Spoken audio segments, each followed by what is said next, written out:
Hello? Hello, Jughead. This is Archie. Come over right away. It's a matter of life or death. Oh, relax, Archie.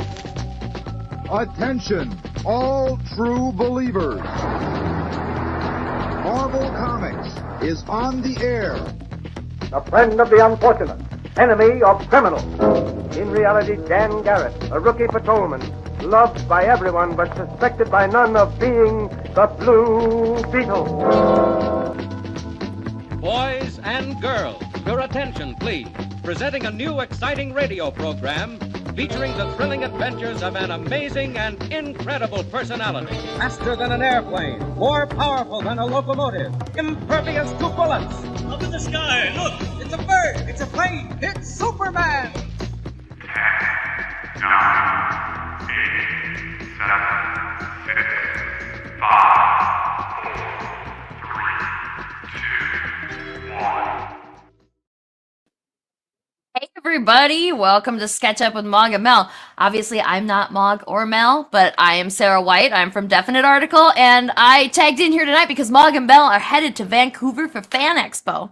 So if you're planning to attend, definitely find their table and tell them that I did an excellent job guest hosting for tonight. And we will do a little station ID, I think, and then we'll be right back with our guests.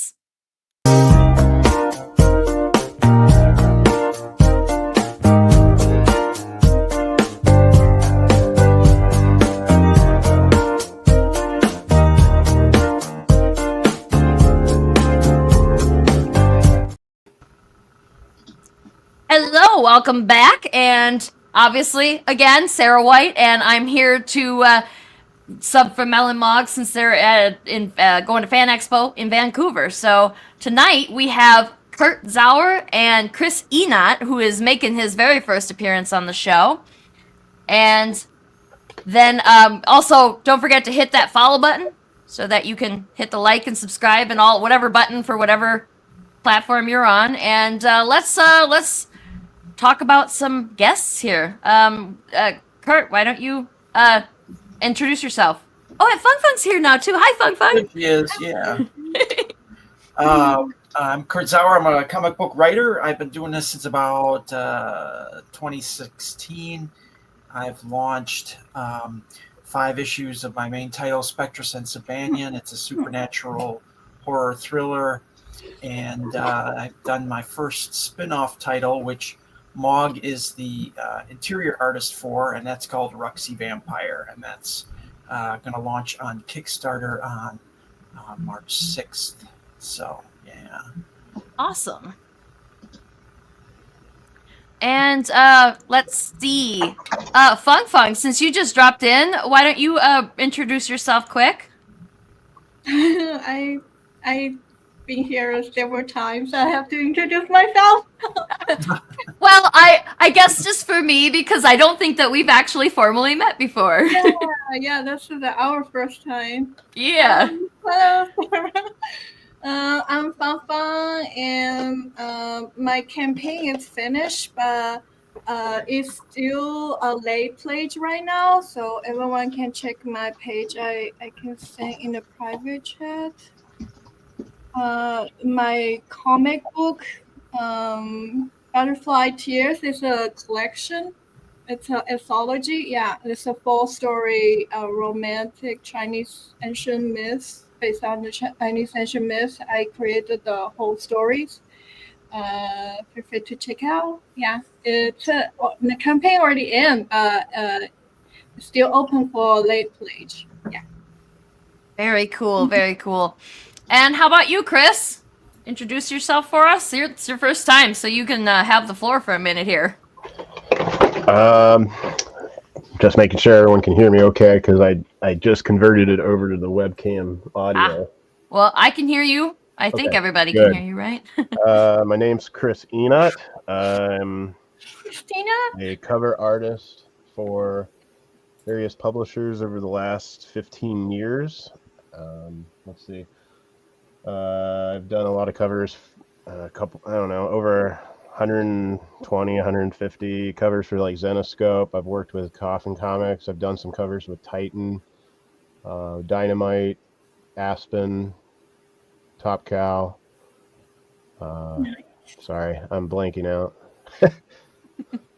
Yeah, so yeah, I've been doing covers for a while. KG Comics. Well, yeah, given I've done 5, right, Kurt? 4 or 5 on yours. 4 covers, yeah. Possibly 2 more in the soon future. Yep. We're gonna do that. Yeah. Nice. Very cool. And Fong Fong has also done a cover for me for my upcoming launch. Yeah. So. When your campaign will launch, like this month or next? Oh, March 6th. I'm sorry, I'm stepping over Chris. That's my fault. Looking forward to it. So yeah, I guess everybody oh man, I'm so excited. This is all new group. Last time I was here, it was everybody. I knew everybody, so this is very fun. For to be a guest host tonight. And what are we all drawing tonight? I see, because Chris, I see, has already started, and I think most of us must recognize that character.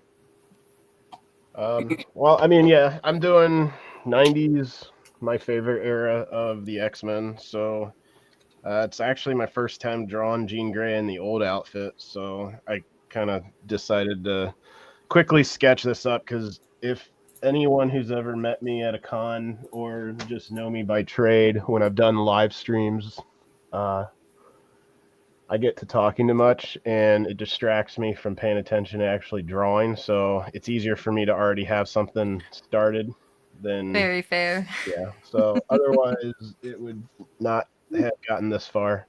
So it's really going to be up to the audience, I guess. I did 2 sketch ops between noon and 1 o'clock because I couldn't figure out which, because I've not used the paper on either of them, so I don't know how they'll take the art. So I didn't know. Once I started sketching on one, I wasn't sure because the paper felt different on both. So I have a Black Cat and a Jean Grey, so it's up to you guys. I can definitely get them both inked, probably one colored out of the 2, so I don't know, that Jean Grey looks really good, but I like Black Cat. First, so sorry. And I apologize. I'm 12 feet away from the computer, so I have to walk away to see everyone's comments. Well, I'll try to read them for you. The stream is live. Yeah, I'll try to read the comments for you so that you don't have to walk away. Okay, yeah. I also wanted to share it, but I forgot to ask that earlier before we went live, to like go and share it on Facebook and stuff if it's possible, but I forgot to ask about how we can share that because I'm a little behind. I was out getting the cord for this, and it's kind of hard. It's okay. I'm sure that it's been shared on all of the experience channels, so hopefully we'll have plenty of people who know you are here, but I was hitting. Well, I figured I'd also share it on Facebook if you want, so that anyone who's online who might want to add in who hasn't seen you guys either. I don't care. I mean, I could do that for sure. I'll get you some links here, but first, so do you know what your opening you want your opening bid to be for your covers here? Whichever one. Sorry, hold on. I clicked out of the. Give me a second. I'm trying to get back to StreamYard. There it is. Okay. Are you asking me, I guess? Yeah. What do you want your opening bid to be here? I was 12 feet away, so like. No worries. Okay. So I don't know why I'm talking so loud because I'm thinking the audio's over at the computer now. You know what? I didn't think about that too much. I know we talked, or it was in the comment feed of, bring it up. I really wasn't really planning on anything because, like, I didn't ever do this before. In my feeds, I usually start the bids because I'm already doing the pencils as I go through the inks and then the colors, if it takes colors very well. I mean, if the paper, I don't know what to expect here, so I'll be honest. Typically, for pencil and inks, when I do these, to give you guys a value rather than really where the auction is, what you're seeing is if I get through the inks at this size are usually around about $400 for the torso, which I think I have on screen. Yeah, this one. So it's usually the value I'm looking at. I'm not really worried about where the auction starts. I'm doing this more for you guys as a fun thing, so it really doesn't. I'll let you guys make the call. How about that? Well, let's I'll see if maybe JD can give us an idea of what that would go for from other previous guests. Fine. That's why I said, yeah, I'm not really sure myself. I don't feel comfortable making that call, but no, it's okay. Like I said, like when I did streaming for my fans, I haven't done it in 2 years, but I used to do it. I usually started a bid at minimum of inks, but not color because I didn't know whether it would take color at the moment. Sure. But, like I said, it's auction based. It's not like a guaranteed, like I'll finish it and I put it up for like what I would do on Whatnot, where I would do it live and then say, okay, the total is, $300-$400. And then if anyone was already interested, you know what I mean? Like it's a little different because it's been a while since I've done live on, streaming like this versus like Whatnot. Chris, I would say if you could, whatever you think you're going to get done tonight during the show, if you could give us like what's the least amount of money that you would let that go for? Okay. And let's start getting the inks done. How about that? Because like I frankly don't mind. I've done on even Whatnot where I've done what I call like death match, and I just start the bid at $1 and just let people run it. But so it doesn't bother me because I don't know what will happen tonight. Like I said, I don't want to price people out of a comfortable range when I don't know the group that's in here right now. So I just want them to feel happy that they're getting something that they may not normally get at a con. So I'm totally fine with how it works. All right. Like I said, I'm not really worried about it. Like if it goes and you feel comfortable that it needs a higher price point, if we want to do it and you get a minimum of 100, we can do it that way. If you're really wanting me to set a price, why don't we do that? Why don't we set the minimum at 100? And you don't know our audience, but I trust them to not take advantage of you because they are all about the art. Okay. Well, I can, like I said, I was going to share it. That way it could help you guys bring in new people as well. I didn't post a lot because I was out and about trying to get this cord, and I was trying to think of how to play. I posted a little bit on Facebook with the promo ads, but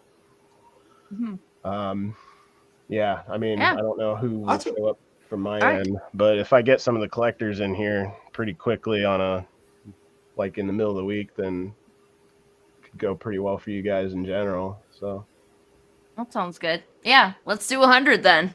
Okay. All right. K-pop junkies here and says, "Yo." I think we all know her now, right? We all know her. Wait. Kurt, what are you drawing, and what's your opening bid gonna be? Let's hear about it. Ooh. Wait, I don't draw. I shouldn't laugh because I've done this to him. I have a lot more money. What are you creating? I guess is what I should say. Yeah, I write the scripts. I throw suggestions at great artists like Chris and Fong Fong, and they put together the art for me. So that's what I usually do too. Yeah. If I could draw, that would be fantastic. But I can draw okay, but it's so slow. That's why I don't draw my own comics. Yeah. But no, I'm just hanging out to hang out with everyone here and awesome. Well, let's hear what Fung Fung's doing right now, and then we'll come back to you and hear all about Rexy Vampire. Sounds good. Okay. Last week I draw Spider-Gwen, so this week Black Cat. Yeah. Yay! I love Black Cat. I love her too. I get a lot of commission from the cons. Most of the girls like Black Cat more. I don't know. She gets to be a little naughtier than Mary Jane or Gwen. I feel like she is like a Marvel version of a Catwoman. Yeah. Right? We'll just put both up. I think that Catwoman's got a slightly slinkier costume, Mm-hmm. but I don't know. Black Cat's costume's more fun. Yeah, it's more easy to cosplay without, you know, True, yeah. without thinking too much. Excellent. Mm-hmm. I've got. And, what's your starting bid, Fing Fing? Oh yeah, what's your starting bid? Forgot about that. Because I do this for full body. I usually charge 300 at the Comic-Con. Right now is 250. Yeah. Then I will be totally full color. Yeah. Awesome. I have like this one little piece of hair that keeps like curling around and poking me in the eye. So if I get distracted, that's all it is. So okay, yeah. Kurt, let's hear about Rexy Vampire. Okay, it's a lot of fun. It's issue 2. I did issue 1 already with Mog. She did the interior art. It was a lot of fun. It's a story of the granddaughter of Dracula waking up in Prohibition era Chicago. So it's kind of a that sounds awesome. Yeah, it's kind of a supernatural Prohibition era gangsters, Tommy guns, vampires, demons, a little bit on the risque side, which is always fun. It's my first kind of my experiment into jumping into a risque covers and that kind of thing. So and it's been going well so far. So. I like risque covers. I'm not gonna lie. Yeah, they are fun, and Fang Fang has she's done a cover for that issue. She did a cover of Cesara, who is the crazy necromancer triplet. There's 3. There's Ruxy and her brother and her triplet sister, and they all don't get along quite as well as they should. And Cesara's kind of the villain, and Fang Fang did a great cover of Cesara. Yeah, I enjoy to draw her because I like draw very bad woman. Very fat. Yeah. I don't know if she was fat. She was. No, I mean bad. Oh, bad. Oh, bad. Yes. Yeah. Yeah, she is bad. Sorry, my English not that perfect. Oh, it's okay. She's kind of the crazy villain who's trying to track down her brother and sister. The link for Ruxy Vampire is in the comments there, so everybody go check it out. I'm just looking at it now, and I'm it's still in pre-launch, so you only get that one image, but this sounds really fun, and yeah, sexy covers are really fun. They are. I have a problem with covers. Like I always hated variant covers, and then suddenly I'm doing my own comic, and I'm like, I need a million covers. It's fun. It really is. It's a blast seeing different artists' interpretations of your character, and it's hard to once you kind of get started on them. It's hard to stop. It is. Like the money, that's what stops me. Is like I ran out of money to pay artists. That's what stops me. Yeah, that's an issue. Yeah. K-pop says bad babes for life. I agree. Yes, babes are a blast. Let's come in and see, because I know a bunch of people popped in and said hi. Stevie B's House of Collectibles is here. I'm scrolling. Sorry. Kenneth is here. Hi, Kenneth. BBB Haunted Comics. Now I don't think you were here last time I was here, so yay, new people. Everybody's my friend. You guys don't have a choice. Sorry. And yeah, K-pop. K-pop's the best. Katie's awesome. Katie's awesome. Yeah. So. Who's the cover, the image on your pre-launch page? Who's the artist for that one? Is that is MR Gunn? Okay. He did a cover for me on issue 1. He did another one for this one. Yeah, he's. I met him. He's in the Michigan area. I met him at a show. Great artist, great risque artist, and a good guy. So yeah, he was going to keep going with him probably on these books. Yeah, that is a beautiful picture, a beautiful image there. So excited. I like the premise. Sounds great. I'm gonna have to, y'all. I'm running out of money to keep backing all these things. Like I'm gonna have to sell a kidney or something because I need these books. You've got two. Yeah, that's exactly right. I only need one, right? Oh, Katie says we still need to do the shark onesie. That was the thing that happened when I was on Katie's show for Power Broker.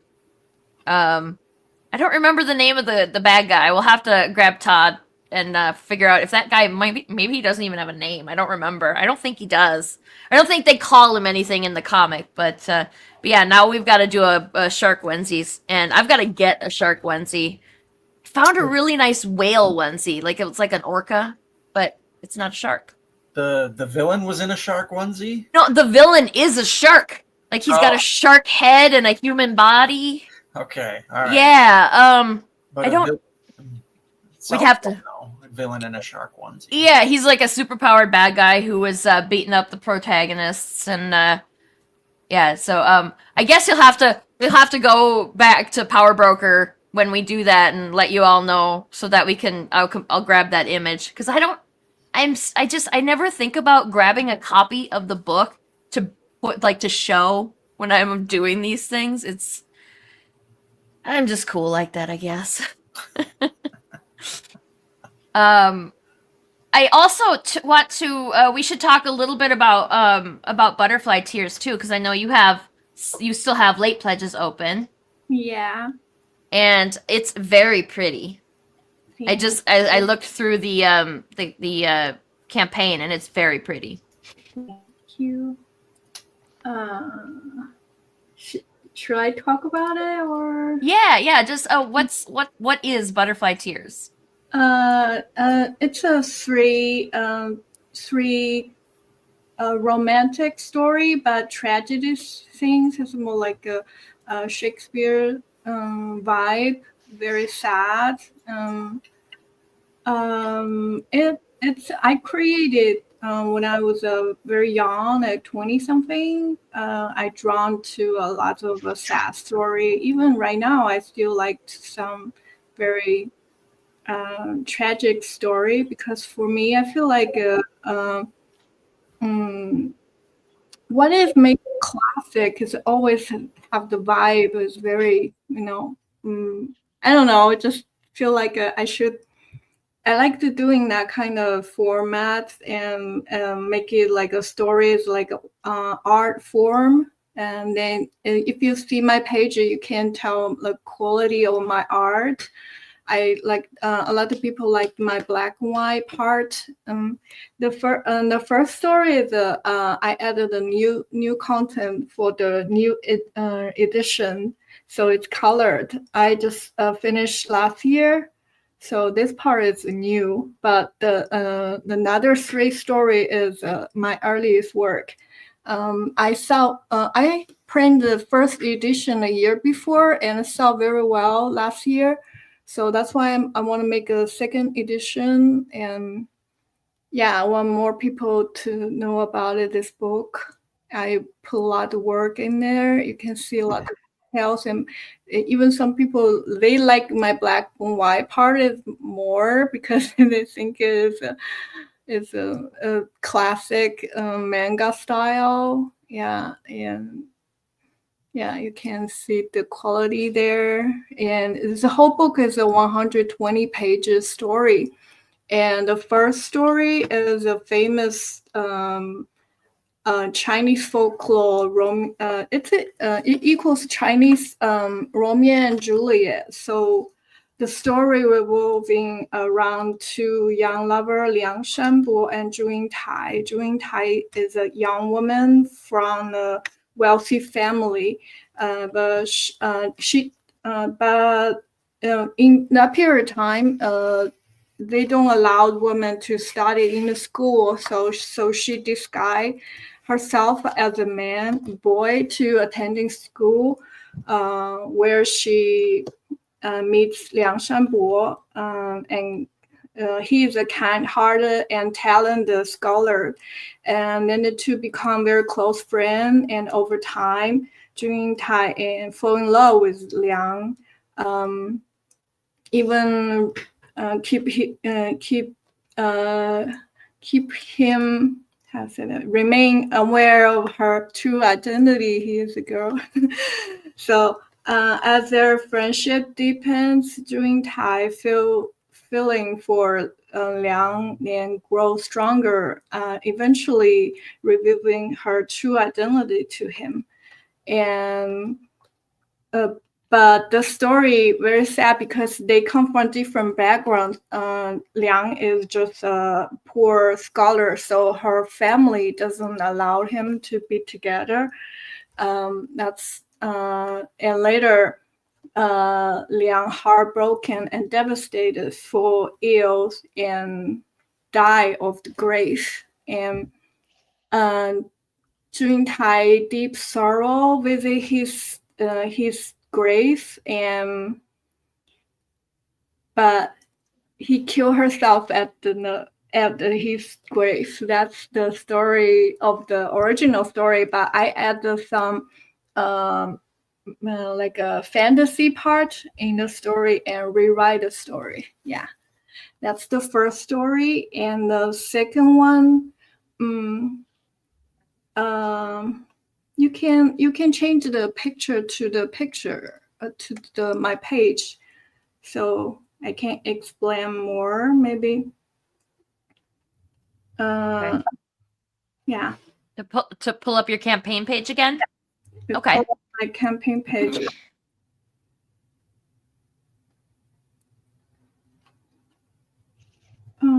For the second story, I got inspiration from Strange Tale from Chinese studio. It's a very famous ghost story, and I remember the original story is kind of lame, but it inspired me to creating like a girl. He used to be how to say, she had a dream in I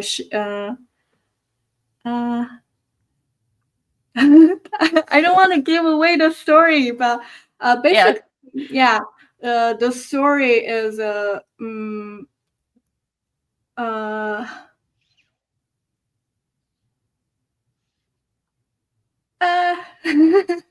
don't know how to not to give away the story, but still tell the story.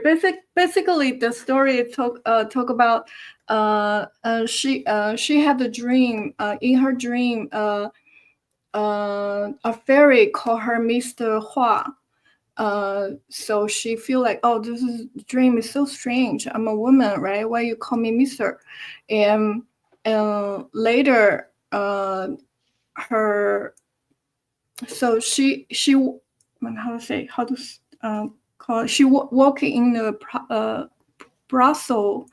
So, but this day, someone proposal for her. So she think, oh, this is the man I'm waiting for my whole life. I'm gonna marry him. So, but when she full of hope to want to marry this guy, but later he realized this is another guy using her story to I don't know. I don't want to give away story anyway. So so the story is like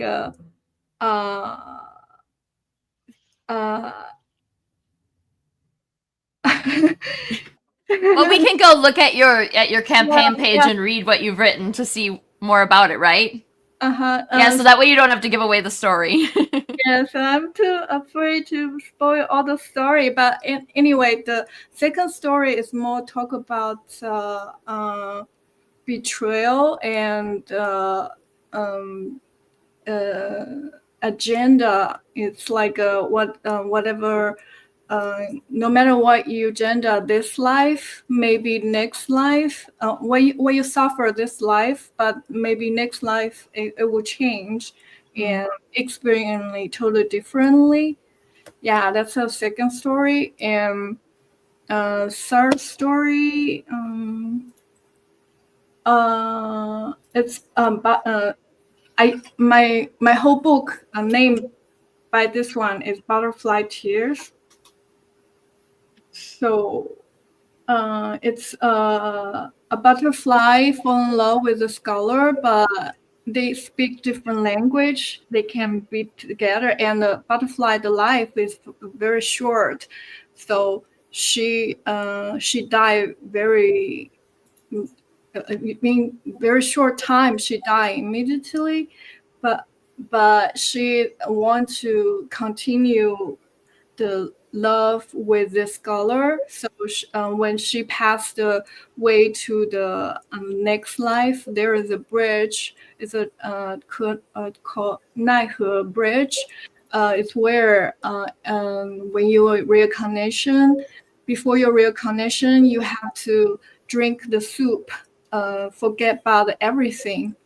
And when when the old lady asked her to drink the soup, she didn't drink a drop. So that's why she can keep her memory, and for the next generation, next life form.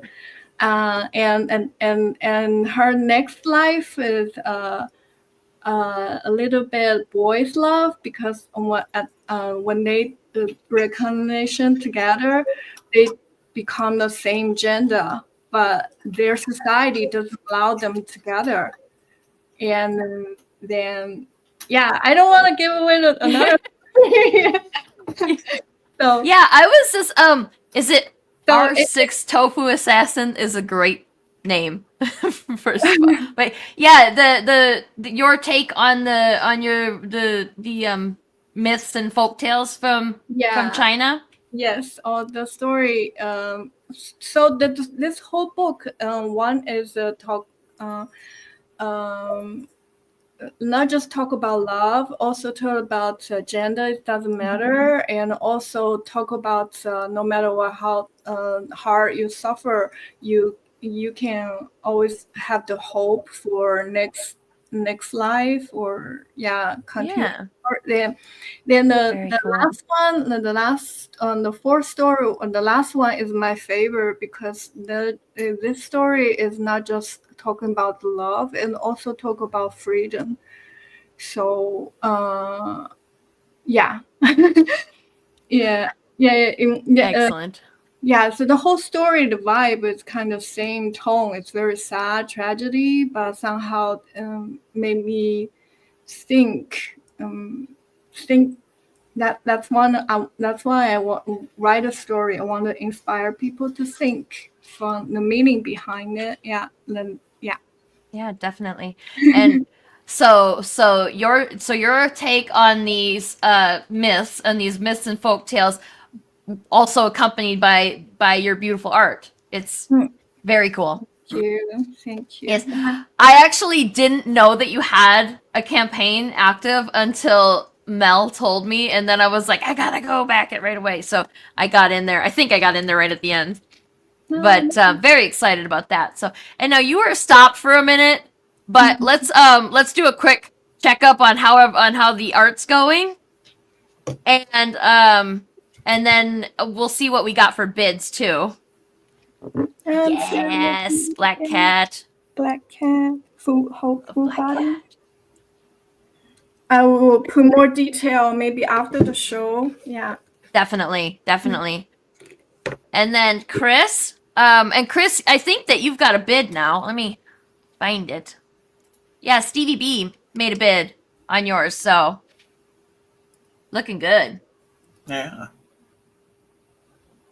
Very nice. Well, depending on, I mean, I'll have them colored if you want. Even if they are after the show, I can do. I just didn't know how long we probably plan on doing it. Too much. If we're going into the 2-hour mark, I can have both of these close to being done. But yeah, we'll be done. Well, I guess a little less than an hour and a half now. Okay. So that's how much time we'll have. I'll be done with the inks on this in probably about 15-20 minutes, and I'll move on to the other one. And both of them have simple color palettes, so fortunately I can try to give people options. So awesome. Yeah, excellent. Stevie B opened up bidding for yours with $100. So okay. And I don't think that there's one for Fung Fung yet, but there will be, I'm sure. It's early. So we'll take a quick break right now, and you guys can check out these ads for some of the other shows on the Experience. So definitely, like and subscribe, hit that button, the bell button, all that stuff. And we'll be back in a few minutes. Did you know that Arthur, King of the Britons in Monty Python and the Holy Grail was played by a famous Graham? Check out another famous Graham by following our Instagram.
Boring old Tuesday.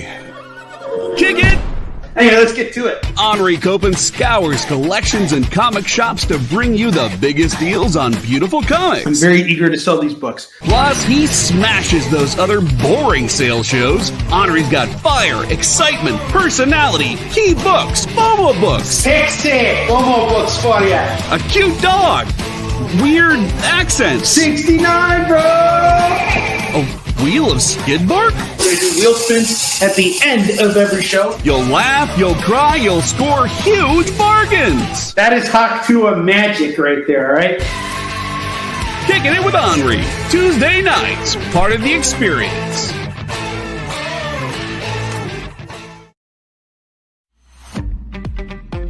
So, the show is called The Geek Chat. And really, there's just a couple of geeks. I'm Rich. I'm Dez.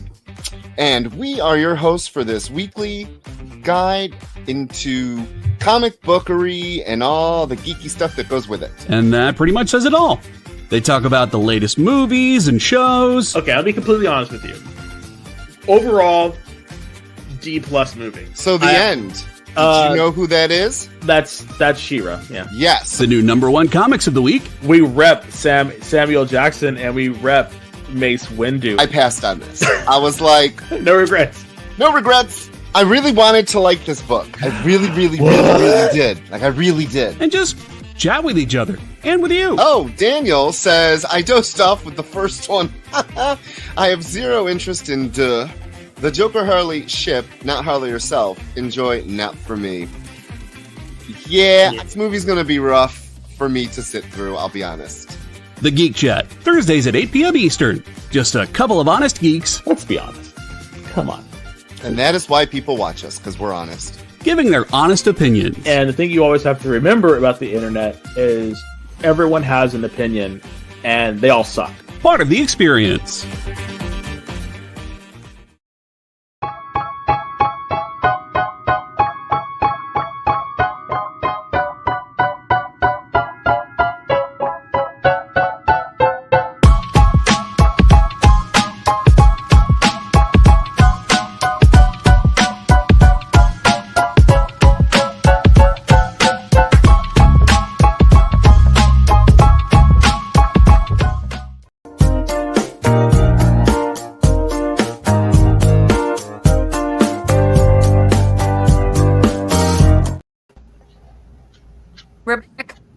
I was not paying attention. So I think that it's a good time to talk to Chris a little bit. What do y'all think? Okay. Well, I just have a couple of easy questions. I think they're easy questions. All right. Like how did you get into comics? Let's start with that one. Let's see. I came back to the industry in 2013 after in March. Let me rephrase it. Let me start out. So I dropped everything. Sorry. In March of 2013, I lost my art director position at an ad agency. There was a lot of turmoil going on in the industry, so a lot of agencies were closing down in those 2-3 year period in Ohio, and I'm sure across America as well. And basically, I posted on Facebook that I'm unemployed, and it was kind of a weird scenario. And one of the first comments that came on was from Frank, who is the co-owner of Aspen Comics. I've known them since going back to the 90s, when I knew them back at Top Cow. And they kind of just, consoled me on stuff and talked to me about where their industry is going, because they were just kind of giving me an idea of what is happening. So they kind of asked if I could still draw, since Michael Turner, I should say, was a person who kind of helps teach me as a big brother to draw while I was at college for graphic design, when the industry was booming for graphic design. And Frank, he hit me up and said, hey, we got a lot of covers coming out. If you need any work, which I immediately replied, I do. You could do some test things. One of the earliest shows that they said that they would, before San Diego was going to be Heroes Con. So they said, if you could get some covers laid out and possibly penciled and inked, if we get it all approved by then, we might be able to publish your first cover to help you get some money quickly. So Heroes Con came around. I had 2 covers, and they showed it to everyone. Frank and Peter. Peter was the colorist for Michael Turner at Aspen, but also is now a co-owner of Aspen Comics. And they looked at it, and they basically agreed that, after us sitting down talking about it, they said, hey, congratulations, here's your first cover in the industry. And they showed my covers. I did 5 covers by July, and they showed them off at San Diego. And there was one of the editors at Zenoscope, who was at the time going around San Diego shopping for artists, happened to be in one of the panels and got their contacts. And then shortly after San Diego, I received an email to meet them at Boston Comic Con. They wanted to talk to me. So I went to Boston, got a table, and then signed a contract by Sunday and did a couple hundred covers over the years for them. So they kind of set me up, helping me get work in the industry. And then Zenoscope kind of launched me into the bad girl art, which I've never really thought of doing prior to that. Mostly because I grew up with the Conan, my favorite stuff was Vampirella, Red Sonja, Conan, that kind of stuff, not as much of the DC Marvel stuff. So it worked really well for me mentally, trying to get into that stuff rather than trying to do superheroes. And that's kind of what launched me into the industry. Other than that, I don't talk about the 90s, because internships back then were not really a lot of the artists that I knew that were interns, unless you did the work, you didn't get paid. So until you got big, you kind of just don't talk about that stuff. It's kind of like part of your career until you actually drew. So, so it was kind of a weird thing. That's kind of why I went to college for graphic design, because I needed money. So it was suggested to go to graphic design because I really liked doing logos and stuff like that. So it kind of was a weird full circle moment, because people in comics, like Michael Turner, told me, "Hey, you're really good at logo design and stuff like that. Why don't you try it out?" Since my dad went for graphic design, and then, you know, here I am 20 some years later, fully into the opposite field of what, which is kind of going the other way, where the Oh, I mean, artists doing covers and stuff, that's sort of in the same, it's in the same neighborhood as graphic design, right? Oh, it is. I mean, but it is totally different though. You know, I take a little bit longer when I do the covers, because I think my mind of doing so many years in graphic design, I apply more of the design in my covers rather than selling the whether it's sex or the eye candy thing that people are looking for. And that kind of helps change why I was able to get some work early on. I will say that artists that know that they're doing graphic design, that know anything of graphic design, you can see which ones have an eye for it. I definitely agree that the people that do a lot of interior work, even though they don't know what graphic design is from an advertising point of view, interior design of a comic book is the same to me, even if they don't use the same terminology. They learn a lot of the same aspects. And I see that when they do covers, they apply what they did internally, in all the panels in storytelling, and they don't realize it. And it's kind of funny because like anyone who I've talked to over the 20 years, they sit there and they go, "Oh yeah, I did panels and I did interiors and now I do covers." But it's funny when they describe what they're doing for the covers and why they're doing it. It's all graphic design. And I find that anyone who did interiors for years, I think they do understand design. They just don't know the terminology that they are doing design. It's just a different form of it. But it's interesting you brought it up because it is true. I think they're all related. I have a graphic design degree too. That's where I started out in all this, and there were a few interior artists that I worked with that I was like, I wish you knew more about laying things out properly. but like they would be the amazing artists, but weren't laying the stuff out to make it easy for me to come in afterwards and add, all the other elements to it. Oh, I see. Yeah, I agree. Like even the basic fundamentals, like I've done interiors for a couple projects over the years, but mostly, and I'm saying even before coming back in 2013, I think when you sit there and you look at like interior, knowing that you have to think about word bubbles, because they're sitting there going, "Oh man, I gotta make this the best thing in the world in that one little panel," and you're like, "But there's no, you're gonna cover up some of that," and that's all thought-based design, which you would understand. And I think that's important that a lot of artists need to. Yes, who absolutely. do interiors, they should.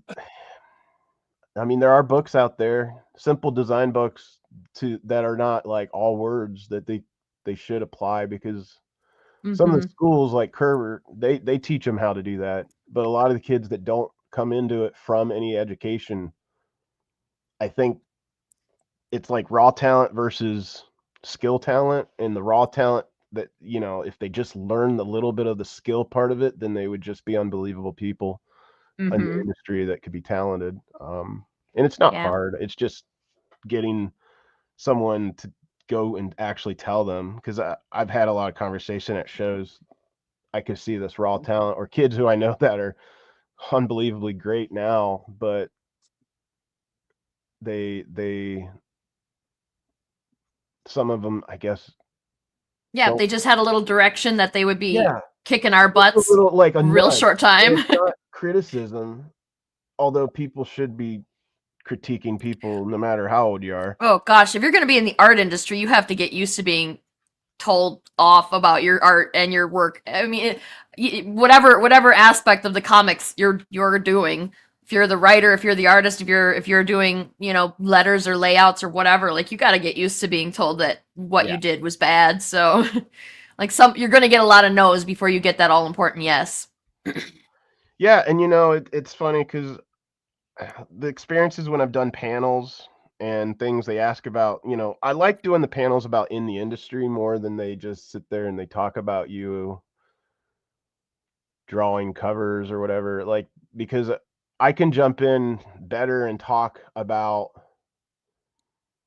experiences and things because people in the audiences are more likely wanting to try to get in the industry. That's why they're asking those kind of questions. I like those kind of panels a lot more because I find the educational side lacking because a lot of, there's no studio. Like 20 some years ago, you go into the studio like Top Cow and you sit there and you experience the bullpen, everything.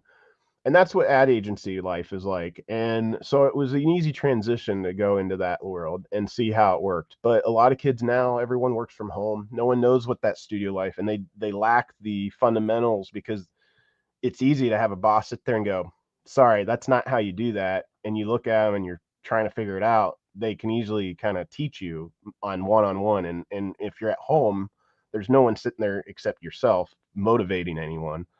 And I think I like those kind of panels because I sit there, I rather educate people. And I always tell them the same thing. I never give them the same advice. I wait till always the end when people go through the aisle and ask a question. I always ask them in the panels, ask me last. I want to hear the other people on the group say what they want. Sure. Because I find 9 times out of 10, I'm probably going to be able to pull something that's not from comic books that sit there and go, yep, you need to hear this from these guys, but what these guys have done for 30 years, hands-on experience, there isn't a book out there to teach you that stuff. But if you get books that are in graphic design, you can relate that directly into comics. And I find that way more helpful for people because I can't give them any advice sitting there and going, you got guys who are doing it 30 years, 20, 30 years, and they go, I experienced the bullpens. I do that. And I could sit there and go, well, I had a different experience in graphic design. But the same thing that connects both of us is how can I make my panels better? You could sit there and say you're drawing well, but how do you teach a kid without a class to make that panel more dynamic? And I find every time I talk to people, it's always, you need one of 3 books that I always recommend. It's either anatomy books by Bern Hogarth or it's graphic design books. And depending on what they're struggling with, I'll give them different book reference of the actual graphic designers that experience so that they can look up those books and sit there and go, there are 101 kind of books that you get in graphic design from college, and it would be easy for them to learn. And, I don't know how many people will take that and go, oh, okay, well, he just gave me something that has nothing to do with graphic design. But, there are people out there, I've heard that there's a few guys out there that I've talked to within the last 10 years that are now doing comic books, and they highly recommended that was one of their favorite things to learn because they didn't realize without a proper education that there are books out there that you can, and it's the same for every industry. Mm-hmm. It just, sometimes you just need to help them with thinking in a different way. And I hope that if there's anything that people get out of when I talk to people, it's how do I teach them outside of the industry without them worrying that, no one's, because it's a common thing. How do you sit there and go without sitting there for a whole hour or 2 hours teaching them how to draw a hand? Well, I find educating them in other aspects that would be something I hope will benefit them. Sure. Stevie B said, Mog and Mel, are they going crazy in the streets of Vancouver with their country in the nation's hockey finals?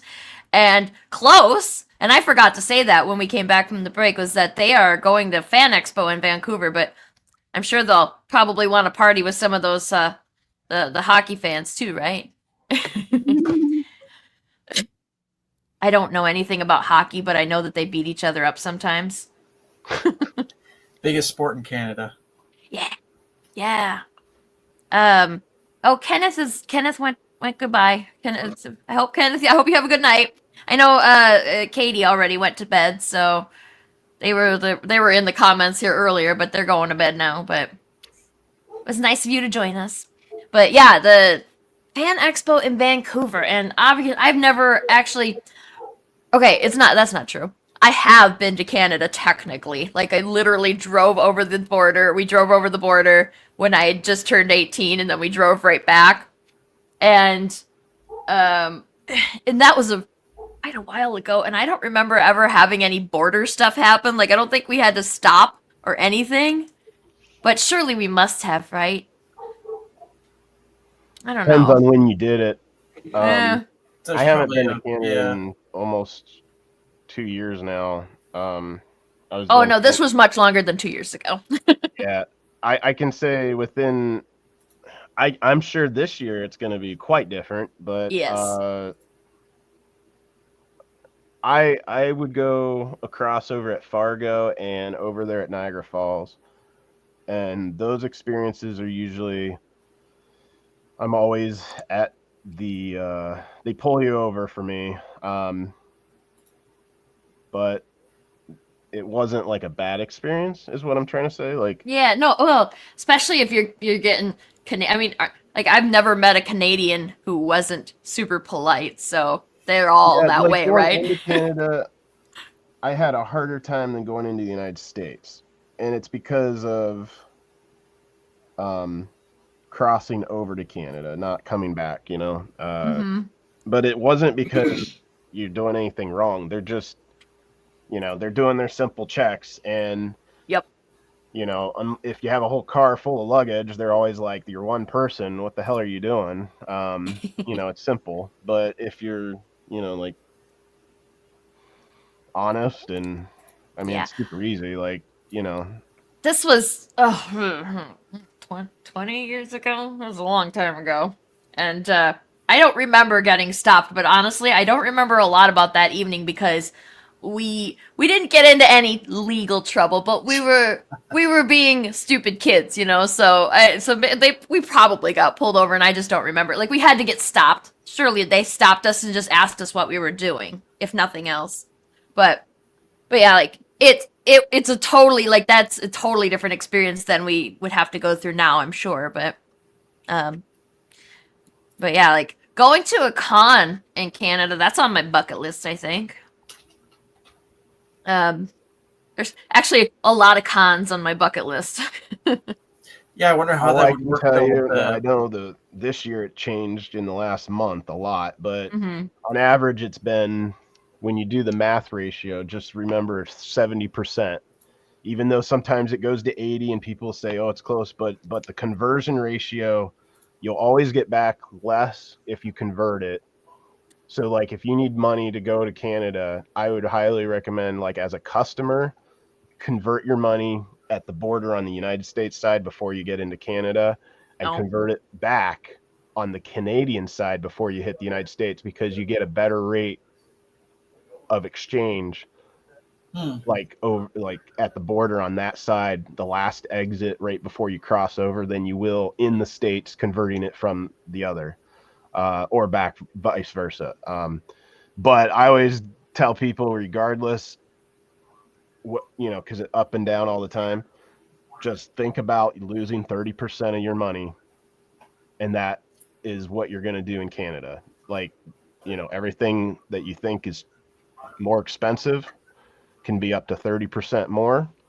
Anything that, like if you're buying a print in Canadian $20 versus the United States, you're converting that back, 30% later, whatever you bring back to the United States. So people get confused because they sit there and go, "Well, I took $1,500 and I spent X amount of dollars, but I didn't get what I thought." Well, it's because you probably didn't exchange it when you needed to, and you lost more because it costs more when you're doing the exchange. Like if you convert Canadian cash to the United States at the border in like Buffalo, it's going to cost almost 6% higher than it would be if you were doing it right there inside Canada before you came to Buffalo. And that's the only thing going from, and that goes for any country. It's always easier to convert it in the country to the dollar amount you need to convert it to than it is when you need to do it in this country that you are from to convert back to. I don't know why it makes no sense, but even from people I know going to Europe, they say that's a similar aspect. They've learned a hard lesson of they just don't know that. So if you do it and visit Canada, convert money before you go to Canada. Just remembering to research that is a good idea before you go, because I remember going when I traveled to the UK, didn't think about it at all, and probably got the absolute worst conversion rate possible. Oh, I bet. But I didn't consider it. And I went to a post office, I believe, and it ended up everything was fine in the end. But you know, that's a thing that you should research before traveling to another country. It's one of the last things people think about. Actually, I think. Like, we think about money, right? But we don't think about converting the money, because it's not like it's worthless if you don't make it into the money that country uses. Like you can take $1 million American dollars, but it means nothing if you're going to Canada or the UK or whatever. Like they don't want American dollars, they want their money. So it's not great. But no, it's not. Kurt, what were you saying about cons in Canada? You said something about cons in Canada. Well, no, I was going to ask Chris. Basically covered it. I was going to ask because why I don't get anything done drawing, because I'll sit there and I'll go on to a tangent. So nobody talks to Chris anymore. I'd do a show in like Toronto or I'd like to hear from Mog and Mel actually when they get back, how it worked out for them and how well it went. So yeah, Toronto is, or I can tell you, but on the West Coast, it's a hit and miss from what I talk to people. The people that live in the Seattle area, like Jason Metcalf, they're probably in I don't know if they are in Vancouver this weekend, but I know he normally has done Vancouver, and he said it's actually a pretty good show because he has no travel expenses really. Like, oh, right. You know, if he didn't have to fly, he can drive right across the border, come right back. But I don't know, because like it's hard to say. The people in Canada though, like Dawn Matag, she lives in Calgary, which is still a far drive. I'm pretty sure she would have flown to Vancouver, because that's like in the middle of the country up there. But she always loves talking about Vancouver, and she's been like one of the few people that I can almost rely on saying, okay, I may take a chance and go to Vancouver, mostly because I can't trust people that tell you on the West Coast, because they don't have a lot of expenses. Right. And it's not about necessarily how much you make at the show. It's the experience at the show. Like, I love Fan Expo, and how they treat us is very good. But like, I don't know the fans. And it's always hard to go to a new city you've never been to anywhere, even in the United States, when you don't know if there's a following for you that would come to that area. So, you know, I always look at it from a show that way. If you've never been there, trust what the locals say. Don't trust what the people that are what I call foreigners, you know? You know, that goes to, like, to me, I trust Dawn's word than some American, because she's from Canada. You know, I trust, you know, like people who I know have gone to like Japan and stuff. Mm-hmm.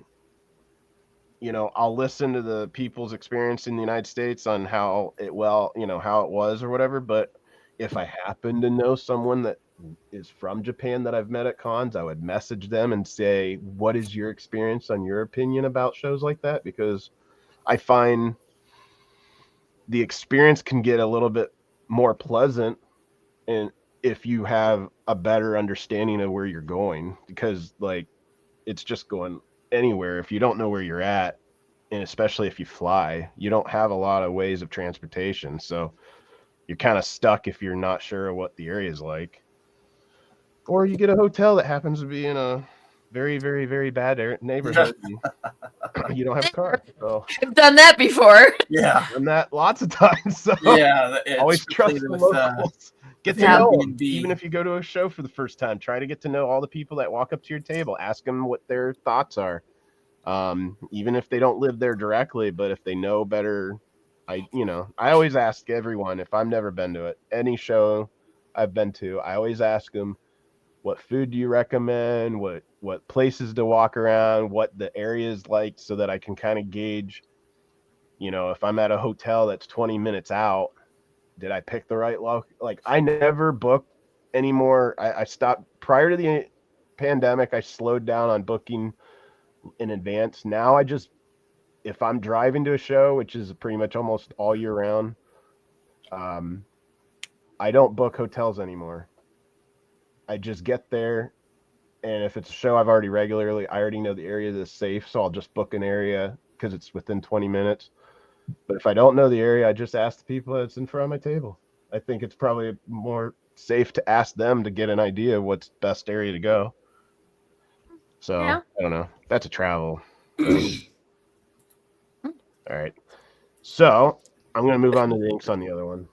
Yeah, let's take a minute here. We do another break here, but before we do that, let's look at what the progress is here.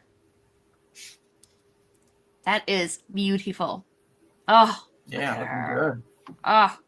Okay, so now I'm moving on to the black cat I had. Okay, I can tell that one's gonna be great too.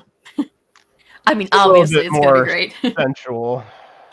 I see, like I said, I just really love Black Cat. Oh, Fung, that looks beautiful. And yeah, Black Cat. Maybe it's just because I'm a cat person. I don't know. Everybody's a black cat person. That's very true. Yeah, these look great. These look beautiful. So, yeah. Should we take another quick break and everybody go get hydrated, use the bathroom, grab some snacks, whatever? Let's do that. Sounds good. Awesome. We know you probably get a lot of emails, but could you please make sure to sign up for our mailing list? We don't send a lot of emails, and we try not to bother you. We just want to give you the best information about all the cool stuff that's going on around here. Sign up on our website, theexplive.com. According to a statistic that I just made up, people spend 4 hours a day changing the television channel. People who watch The Experience don't do that. Save yourself a ton of time by tuning into The Experience and enjoying our new original programming 7 days a week. And then tell your friends. Think about the money they could save on batteries in the remote alone just by tuning into The Experience. Find out more by scanning the QR code below.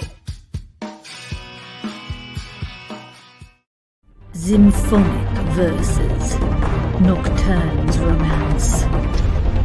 A song of romanticized darkness, dreaming death by sleep.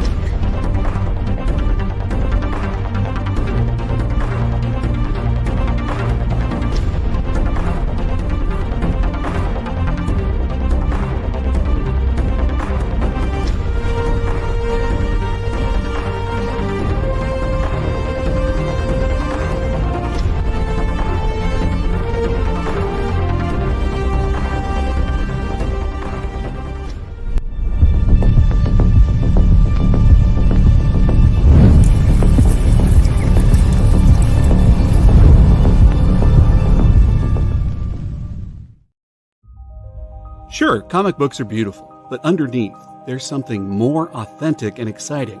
The original art. See the pencils, the lines, the shading, as if you were there in the studio watching the artist work. Getting a peek at comics' backstage is easy with the original art experience. All right, Friday night, guys. Thank you for being here. To be doing anything, the fact that you're here means the world to me. Nick's pieces are always value priced with your budget in mind, for the beginning collector to the veteran. And this is gorgeous. You got Aquaman and Mira. Join the original art experience with Nick and our friendly crew of regulars, even if it's just to enjoy the art. Fridays at 7. It's all part of the experience.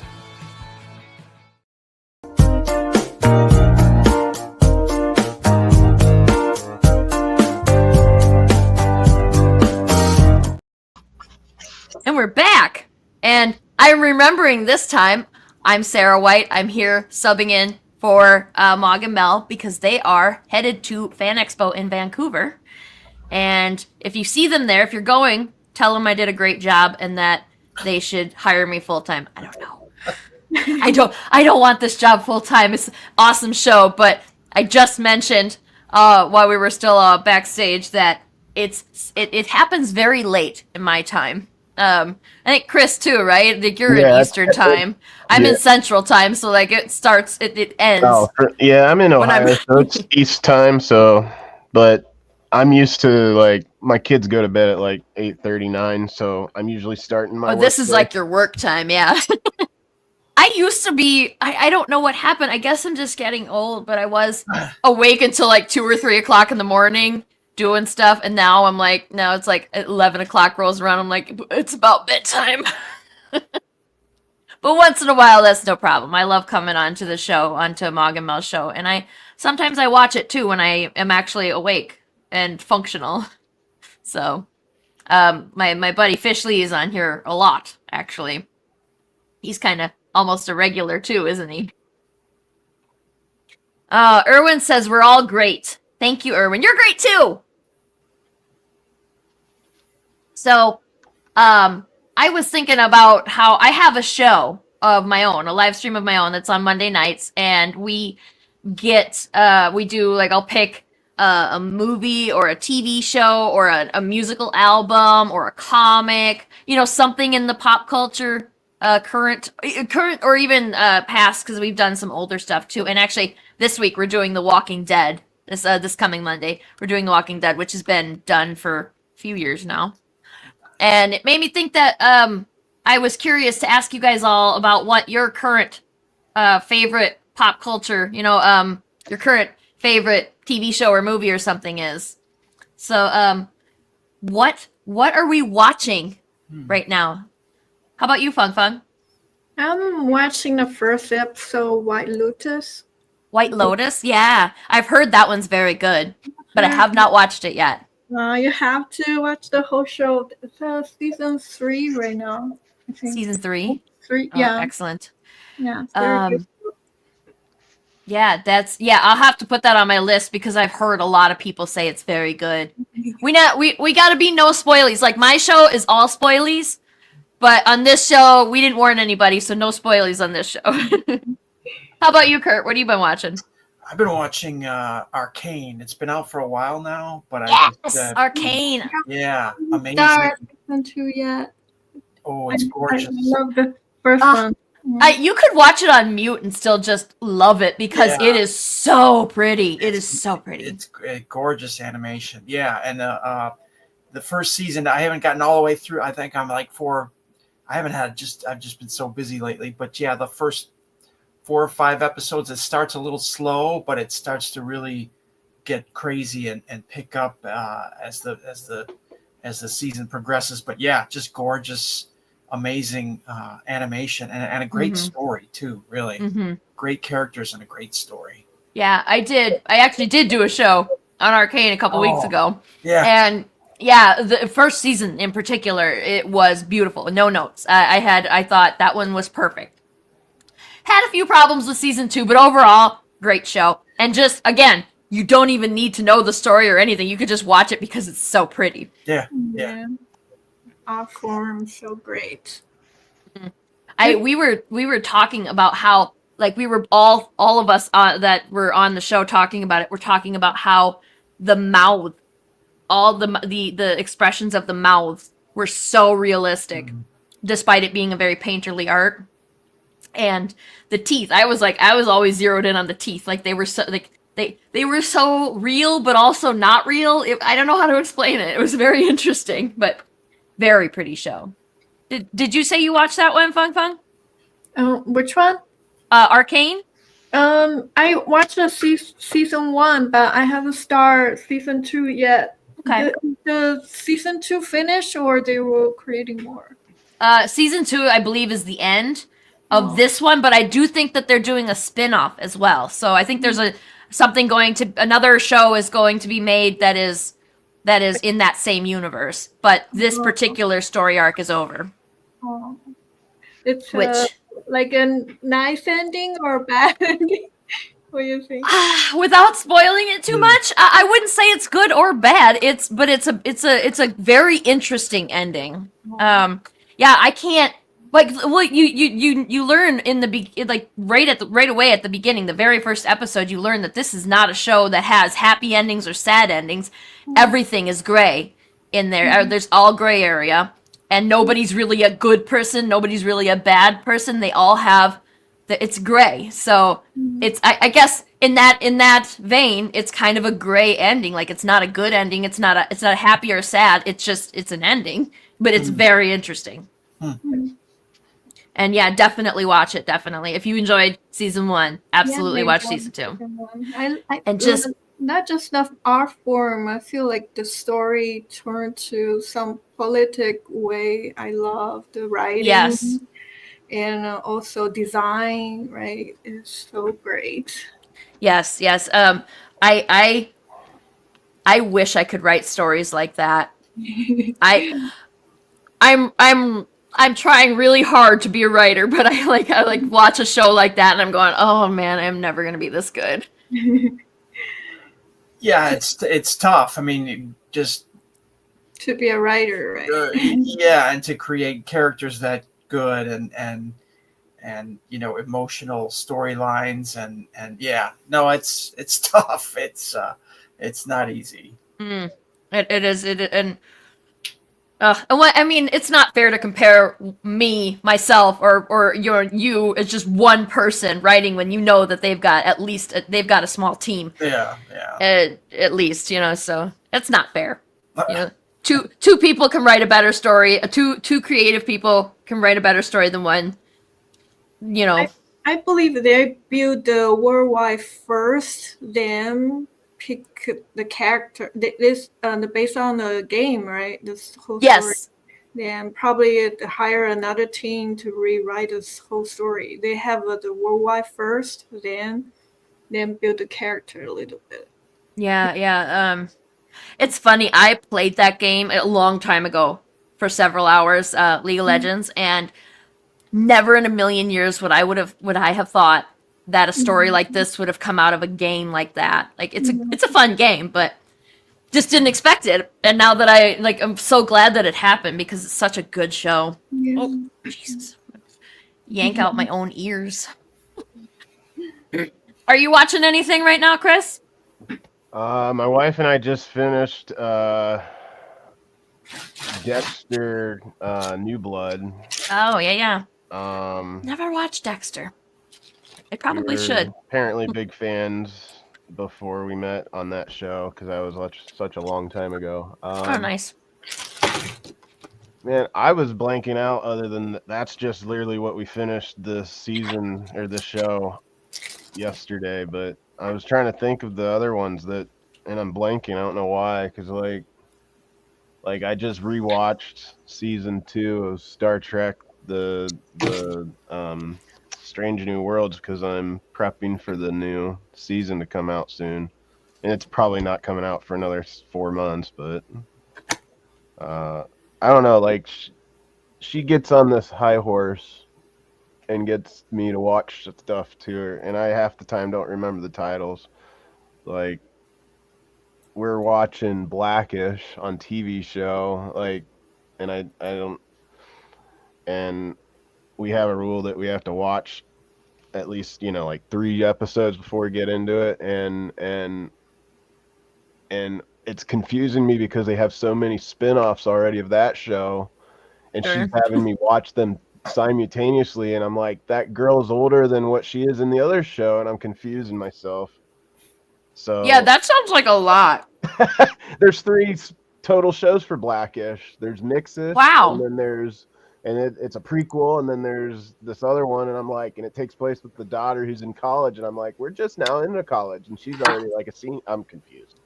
So yeah, so we do that because she for some reason, even though she can't follow the storyline, she has to watch it or she'll never remember it later. So sure. Yeah. So I mean, I don't know. There's some good shows. I mean, we watch a lot of the dramatic shows. And there was this one on what was FXX or whatever, but it came on either Hulu or whatever, called Shogun. Oh, yeah. Sure, yeah. Have you heard that one? Netflix. Netflix. Okay, man, I cannot like. I'm a little upset because I was like, "Where's the other seasons?" Because I didn't realize that thing is, even though it was shot a while ago, but it's taken so long for them to work on the new season. We binged that probably in an entire week, whatever amount of episodes that was, and that was a couple months ago, and that one really is one that I was really mad because I was thinking we had more seasons, but I didn't realize it wasn't originally a Netflix show or whatever. So for me, that was kind of one that I'm really anticipating to see. Richard just premiered season 3, episode 1, 2, and 3 last night, and I binged that while I was drawing. So I don't know. Nice. I don't know. I'm all over the place when it comes to shows. Like, That's fine. I just caught up on Ghosts. Does anybody watch Ghosts? It's a sitcom and it's so dumb and I love it. It's what channel or streamer? That one I believe is on Paramount Plus. I do have that then. Okay. Yeah, it's such a dumb premise. We're watching Riverdale to give you an idea. Okay, well yeah, then it's no worse. I don't think it's any worse than Riverdale. But yeah, I don't think it's worse than Riverdale. I think it's probably same vein, but well, then there you go. You know, to me, Riverdale's like Gilmore Girls. My wife had to finish sure. that, we're doing this. Yeah, this one is a young couple inherits a B&B, or well, it's an old mansion that they decide to turn into a B&B, and while they're visiting the place to see if they want to make it a B&B, the woman falls down the stairs and hits her head, and then she goes into a coma, and then when she wakes up, she can see ghosts, and several ghosts reside in the mansion because that's where they died. Don't think too hard about the mechanics of that, because like why do the ghosts they're not able to leave the property, but like some of them died there before there was a mansion on the property, and don't think too hard about it, but and they even make fun of the ghost physics in the story too, because they're like, why can we walk through walls but we don't fall through the floor? So they even poke fun at that stuff themselves. So it's really cute, and I think that despite that, it's kind of a dark premise when you think about it. Like, those people are all dead. Those people that we all love on that show, they're all dead. They're ghosts. But like, they're able to keep the whole story overall very light, despite the fact that it's kind of, that whole, when you think about it too much, it's like, that's really kind of sad. Oh, it's on on CBS on Thursdays? Okay. Oh, wow. I know that they have a lot of Amazon Prime product placement in there, and it's kind of actually getting on my nerves a little bit, to be quite honest. Other than that, it's really cute. There's I think everybody has their favorite ghost. And like, all the fans have their favorite ghosts and their favorite character overall, which is sometimes the same character. And yeah, if anybody ever watches that, you'll have to let me know, because I'm looking for somebody who enjoys that stupid show as much as I do. Yeah. I also find myself having to watch a lot of stuff that I wouldn't normally watch for my own show, so I've watched some interesting things from that. Like, I would never have finished The Walking Dead, for example. I was done with that after like season 5. I was over it. Exactly. Yeah. I was kind of like, and finally on The Walking Dead, over the winter, I watched it on Netflix, but I would speed through a lot of the dumb stuff or whatever I would consider, like, you could watch the entire monologue of someone and then you already know what the premise of the monologue was. Yeah. So I sped through the last 3 seasons on a lot of like slow parts. But I don't know. Mostly because I knew that they did that show where they brought Rick back because he died, and I was like, okay, or at least we thought he died, and I was like, this show's now got rid of everyone that I liked.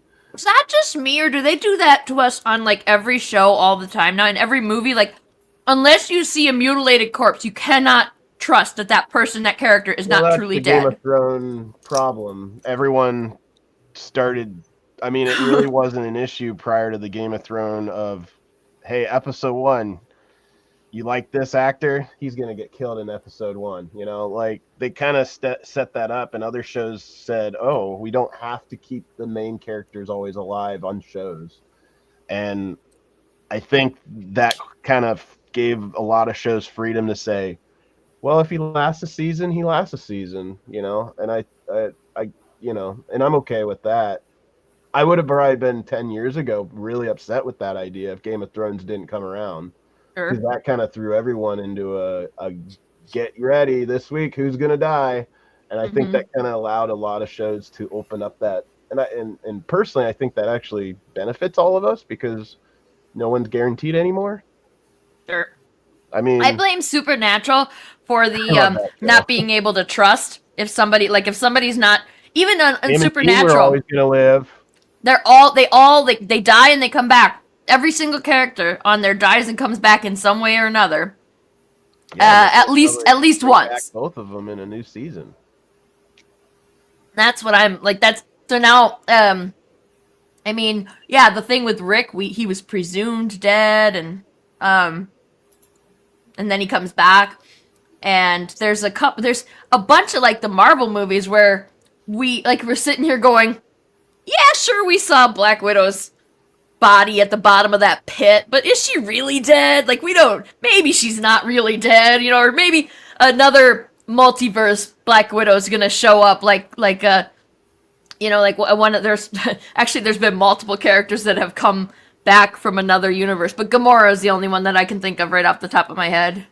But I think there's been more than one. I think for them, because of the way the comic book, every story arc, they kill off characters. Like after the 90s, when they killed off everyone for the first time in both DC and Marvel, I think Marvel is very smart with accepting that concept of the multiverse, you know. Mm-hmm. And that's fair. And I think that was smart to translate to when actors are just tired of doing it now. That gives them the freedom to say, hey, if you like the Robert Downey Jr. coming back for being Doctor Doom, that was an actual comic story arc. And I look forward to the fact it's giving them the freedom of saying, everyone's like, oh yeah, Robert Downey's back. But who's the real actor that's Victor Von Doom that they'll introduce that no one realizes until they come with that twist that will happen, which it will happen, and people are going to be like, wait, what? And I think that's going to be the big thing. And people who don't know about it walk in there going, oh man, Iron Man's back, and all of a sudden they're like, what? He's a villain. Yeah. You know, I think they've, you know, hit and miss on shows and movies with Marvel. Overall, I think they did a really good job with accepting the fact that we can let them go because the actors are done, but leaving it open that they, you know, like Chris Evans, he didn't die. His main character just went and returned stuff and then got old because he went and found his love. So they gave that opportunity. Now we could probably have him as Captain Hydra, which he was in the comics, or whatever. You know, maybe he could play a villain. You know, they opened it up to allowing the same actors try it to bring new life to it. And I hope that that's kind of where, you know, they're just like dipping their toe in the water with the whole RDJ thing. And they're seeing how fans will react. And I think when Doomsday comes out, we'll see how people feel about it, because then it would give the other actors who left the movie saying, I'm done with that particular character, they can come back as a different person. Sure. And as an actor, that's the reason they left. Half the time it's just they played the same person. Like, how many times? I mean, that's why TV shows end, like long-running TV shows end, because the actors are just tired of it. Well, and you know, going back, not, you know, like Supernatural, I mean, as you know, if they did 10 episode stories, we'd still be having Supernatural, because they would have fun telling stories, not side stories where they go nowhere. You know, I think, it went 15 or 16 years, but shows like that, when you do, what, 22 episodes, right? I mean, I believe so. It was 24, and then it knocked back way down after the writer's strike, and then it went to like 22 in the end, I think. I think it's hard for any actor, you know, committing that long. Absolutely. especially in a season, like you have no time for family. So I don't know. I think a lot of the streaming shows really created an outlet for people saying we have a concise story. We got 10, 6, 9 episodes, and it opens up the opportunity for people to still enjoy life too. Mm-hmm. You know. JD posted, I do miss Freak of the Week genre shows like Supernatural, X-Files, and such. And I agree. I Supernatural, when they started to get into those deep, I know that the first 5 seasons were that big overarching plot line, but they very much were a Monster of the Week show, particularly in the first season. And I really enjoyed the hell out of that. Like, that's why I got into Supernatural. And that's why I watched it all the way to the end, despite not enjoying most of the last several seasons. Hey, so let's do one more break. And before we do that, let's have a look at everybody's progress here. So, Chris, where are you at? Whoops, I'm sorry. I'm 12 feet away. I gotta look. Oh, thank you. No, you're good. I couldn't figure out where I was. You're good. Looks awesome. That looks amazing. I'm about a third of the inked up. Then I'll move on to colors. And I know you've got a bid of I think $100 on your Gene. Yeah, on your Gene. And yeah, 100 on your Gene. And then Fung. If they want it colored, I move on to it. Like I mean, for when we get towards the end, there'll be a link that the winning bidder gets to. They'll fill that a form out for you, and then you can communicate with them about what they would like for the finish of it. So that'll be easy enough to take care of. Give opportunities, like if people were like, "Oh man, I don't like that character." That was kind of why I set it up with 2. I didn't know how long this was going. Well, I mean, if nobody else wants the black cat, you could just send it to me. I'm just saying.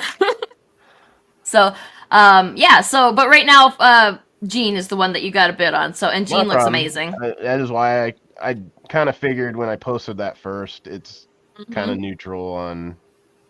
Yeah. I didn't know. I'm used to when I was doing my streams, I would do what I'm doing now is set up a couple so that if people are like, you know what, I'm not feeling that one tonight, let's do a different one, and I'd already have it ready, Yeah, and that works, and you're obviously working fast enough that you can get 2 done, so that's great.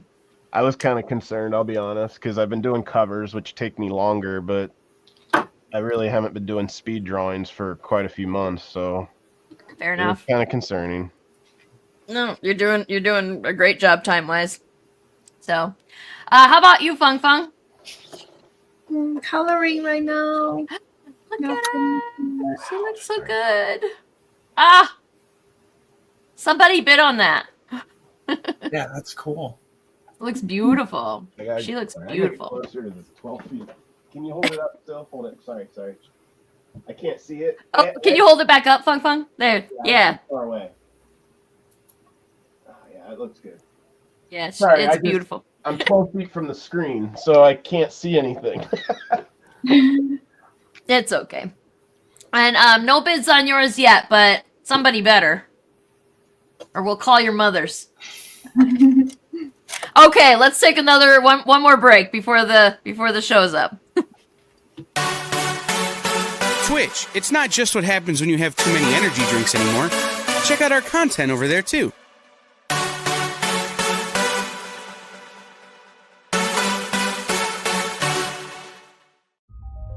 Sure, comic books are beautiful, but underneath, there's something more authentic and exciting. The original art. See the pencils, the lines, the shading, as if you were there in the studio watching the artist work. Getting a peek at comics' backstage is easy with the original art experience. All right, Friday night, guys. Thank you for being here. To be doing anything, the fact that you're here means the world to me. Nick's pieces are always value priced with your budget in mind, for the beginning collector to the veteran. And this is gorgeous. You got Aquaman and Mira. Join the original art experience with Nick and our friendly crew of regulars, even if it's just to enjoy the art. Fridays at 7. It's all part of the experience.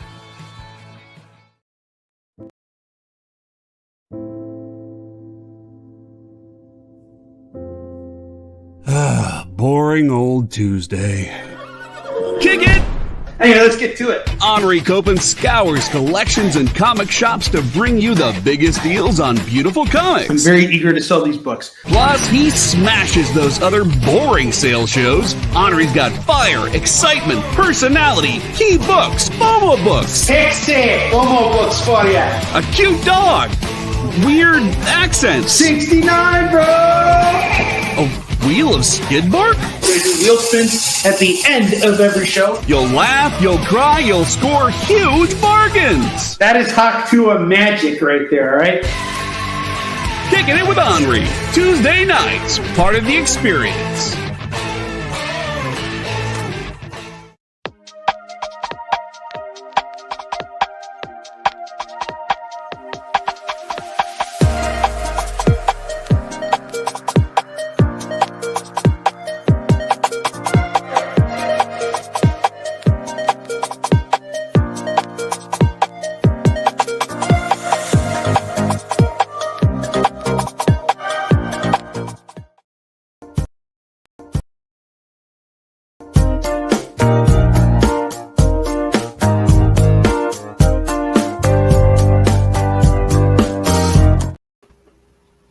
Does anybody ever just want to kind of jam to the Mog and Mel music? Ever just be like, can you play it a little longer so that I can finish dancing? Maybe it's just me. I don't know. Anyway, welcome back, guys, and I'm Sarah, and I'm subbing for Mog and Mel because they are on their way to Fan Expo Vancouver, and if you're going to be in that area, you should stop in and tell them hi. And we've got Fung Fung and Chris Enot are making some really gorgeous pieces here, and Chris, you've got a bid on your jean, and I don't know, I'll just have to take those black cats off of both y'all's hands if nobody else wants them. I mean, it's a tough job, you know, but somebody's got to take care of it. Ooh, it's got a blast of cold air. Somebody is opening doors in here. You guys, okay, so I don't remember where you said you were, Kurt, or maybe you didn't, but I'm in Central America, not Middle America, not Central America. Jesus. No, I'm in Middle America. Right. I'm in the Midwest, and it was extremely cold here a few days ago, but now it's kind of warming back up. It's like 15 degrees now. We're in the teens now too. Yeah, I'm in the Chicago suburbs, and it was cold. Well, you're not that far from here, yeah. Yeah, it's getting better. I think the weekend will be nice. Like we're both because I was thinking that too. I was like, it's gonna be like 45 degrees on Saturday. How amazing is that? Above freezing is like a heat wave now. So. Yeah, it's great. Yeah, it's been extremely warm. Like for a Midwestern winter, it's been extremely warm this year. We should be like below 0 temps are what we're supposed to be getting right now, historically speaking, but not so much this year. We actually had it. It was pushing 60 a couple weeks ago, and that is not normal for Wisconsin. Oh wow. Okay. Oh, you're up in Wisconsin. Wisconsin, yes. Oh, okay. Yeah. So, Chris, what's Ohio like right now? Well, probably we get whatever Chicago gets. So whatever 6 hours from now is whatever we get. So chilly. I don't know. It was in the teens. I mean, the other day we were negative, just like Chicago. Yeah, I heard on the news this morning we had that extreme cold dip.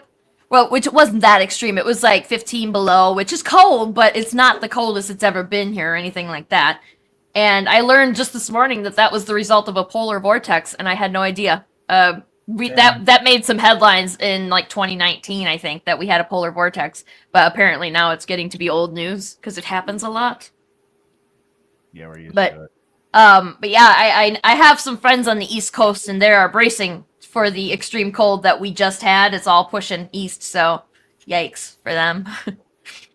I have a niece that moved to Texas a couple years ago, and she's complaining because she lives in the country, and all her neighbors, I don't know what that word is, neighbors have geysers of water spraying out of their ground because Texas they're not, I guess they don't bury the pipes deep enough, and it got so cold for them, which is like mild for us because we're smart.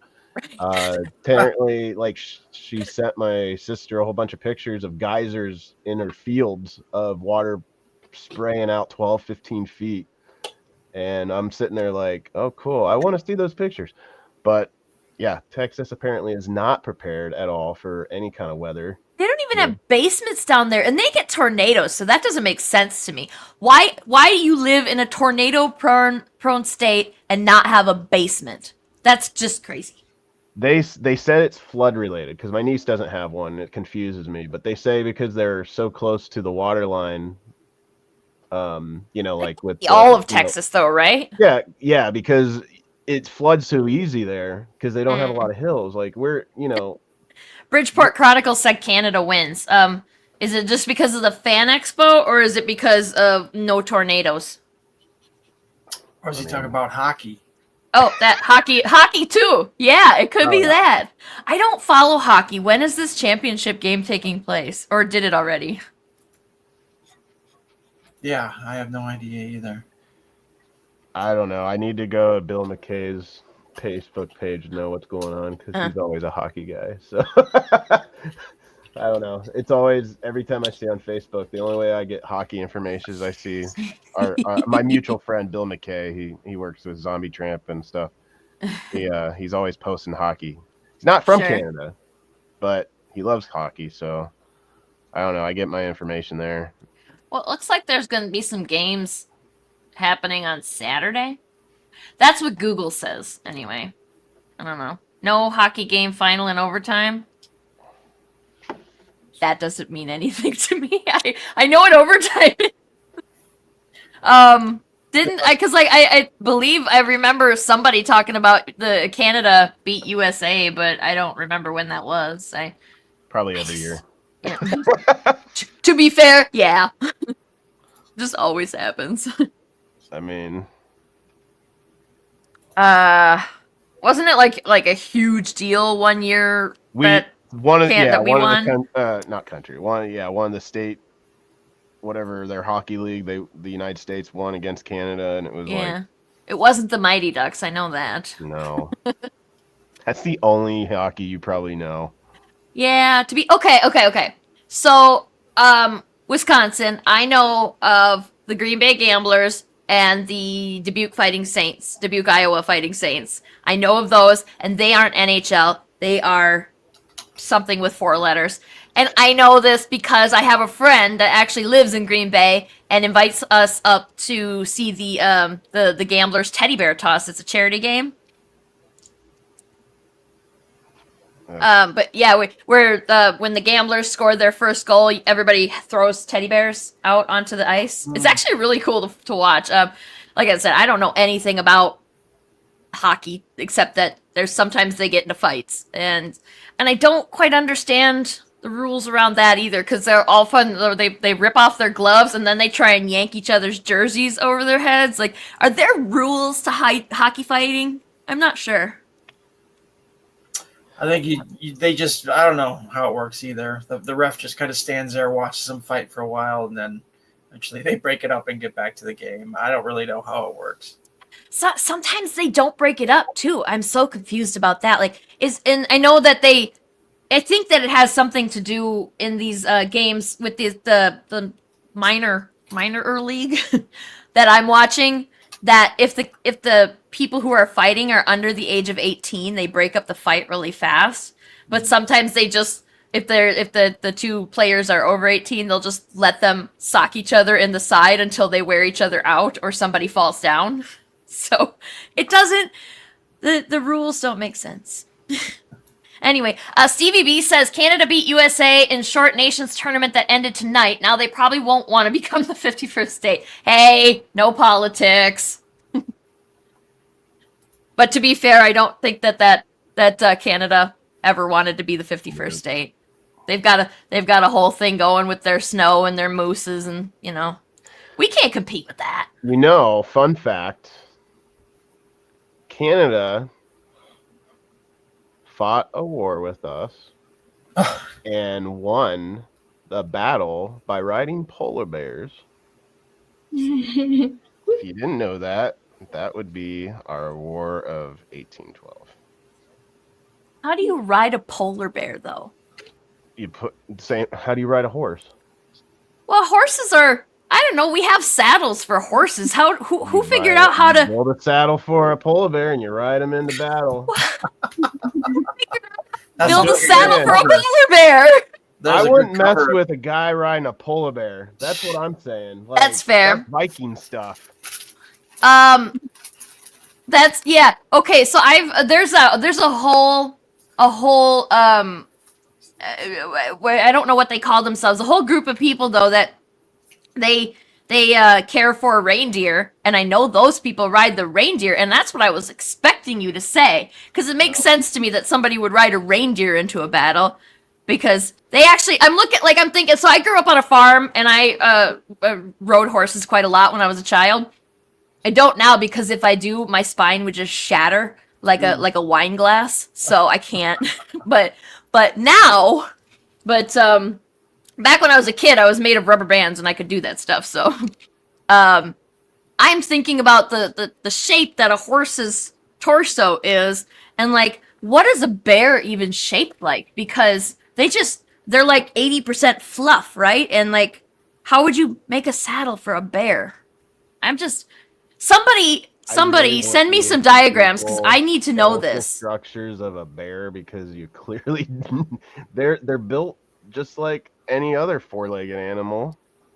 I mean, and like their spines are bendier too, without any fur. But a bear is very much a shape of think of it like a fat horse. All over, like it's muscular everywhere. A bear is just this big, massive structure. They're fat. They've got like a whole blubber layer to keep them warm. They are completely like. There's pictures of just the muscle structures. You wouldn't know that's a bear if you didn't know. No, there's a whole. I think somebody on Tumblr. Stevie B said, didn't Frazetta do a cover with a warrior aside or on a polar bear? Yeah. And yeah, Rook Peace says a bear can stand. Like a horse can rear up, but eventually they've got to come back down. A bear can stand up for quite a bit longer. Anyway, I was thinking about there's lots of chupacabra and Bigfoot and various Yeti legends out there. And have you ever seen a bear with mange before, where they lose all their hair? They look like some of the freakiest. It's so gross looking, well, and it makes me seen what a bear looks like. That's how you ride it.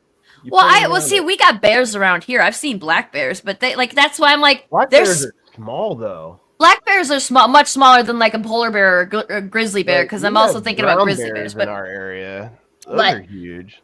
Yeah, no, black bears. Well, I wouldn't want to mess. I feel like a black bear is meaner than one of the bigger brown bears. But I would prefer to steer clear of all of them in general. Well, do you except for sun bears? Like screw sun bears. I could beat up a sun bear. They're dopey looking things. We have 2 zoos that have polar bears. Yeah, I actually haven't been to a zoo in so long. I don't even know if surely I must have seen a polar bear at a zoo before. I've been to the Milwaukee Zoo. When you see a polar bear, it is, especially at the Columbus Zoo, because you can get right up there and they come up to the glass. Those things are a good 13 feet, 14 feet, walking. Fair. And when they climb up onto the glass, sometimes you see them stretch out to 17. It's crazy. Yeah. My problem with trying to visualize a polar bear with a saddle on is that polar bears have very flexible spines compared to horses. So I'm gonna have to look this up later now. Like thank you for taking up the rest of my evening. You should look up the Battle of the Polar Bear. It's quite an interesting story. So we only have a few more minutes left, so I want everybody to do a quick little recap of their of Ruxy Vampire and Butterfly Tears, and then Chris, whatever you want to talk about for a couple minutes. So Kurt, give us a quick recap of Ruxy Vampire. Yeah, it's the granddaughter of Dracula waking up in Prohibition era Chicago with kind of no idea how she got there, and she gets into trouble. She's got a gambling problem. It's a fun book. It's supernatural action, a little risque, and it's in my little universe together with my other book, Spectre Sense of Banyan.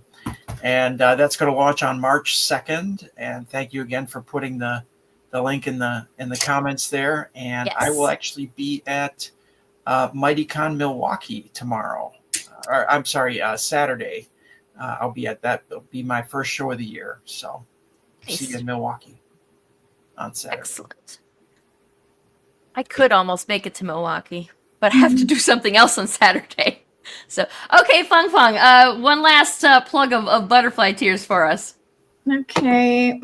It's anthology, including 4 captivating love story inspired by ancient Chinese myths.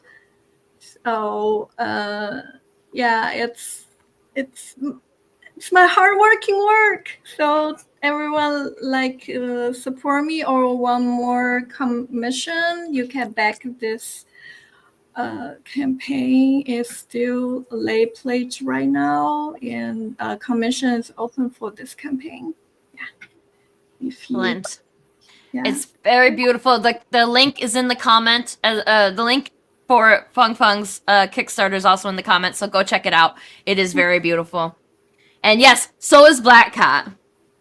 Black Cat looks amazing right now. That's just so. You're just so. Next time I need a cover, I need to get. Actually, I'm sure that you're booked out in advance, so I'm gonna have to talk to you now to get a cover for you in a year, aren't I? You can back my campaign to get cover. Oh, I could do that too. Yeah, I offer publisher do that way. You doing your own comics or? Yes, I make comics too. Yes. Oh, nice. What kind of comics do you do?